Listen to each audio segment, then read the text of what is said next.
Sir हमारे घरेलू निवेशक सर रिटेल निवेशक फाइट क्या होगा?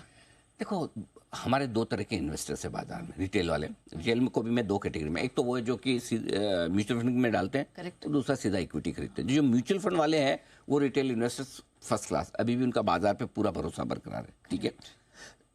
वो कमजोरी में डटे हुए हैं। उल्टा उन्होंने एसआईपी बढ़ाया। अक्टूबर में सबसे ज्यादा जब एफआई ने बेचा, मार्केट घटा, तो उनकी एसआईपी बढ़ के आई और अभी भी 25,000 करोड़ हर महीने आ रही है, राइट। करेक्ट।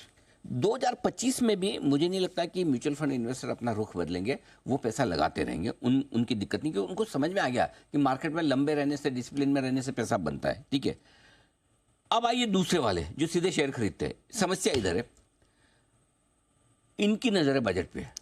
अगर बजट के पहले, बजट के बाद तेजी आ गई तब तो इन्हें डर नहीं लगेगा, लेकिन अगर नहीं आई तो फिर समस्या है। क्योंकि देखो इनका सिस्टम कैसा है, एक शेयर खरीद लिया, वो 20% नीचे, 25%, 15% नीचे, ये नहीं बेचेंगे, पकड़ के बैठे रहेंगे। और जब तक वो नहीं बिकेगा दूसरा नहीं खरीदेंगे, है ना। इनको चर्निंग चाहिए।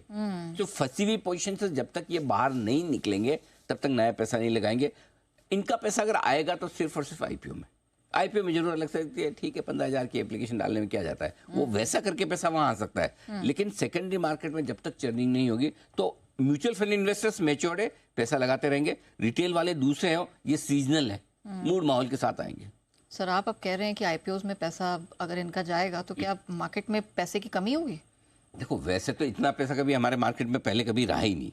हमेशा कमी हमारे अपने पैसे की तो रहती थी, राइट। लेकिन पहली बार ऐसा लगा कि हमें एफआईएस की बिकवाली से डर नहीं लगा। इस बार एफआईएस की बड़ी बिकवाली का डर है भी नहीं कि अब बहुत बड़ा बेचेंगे, राइट।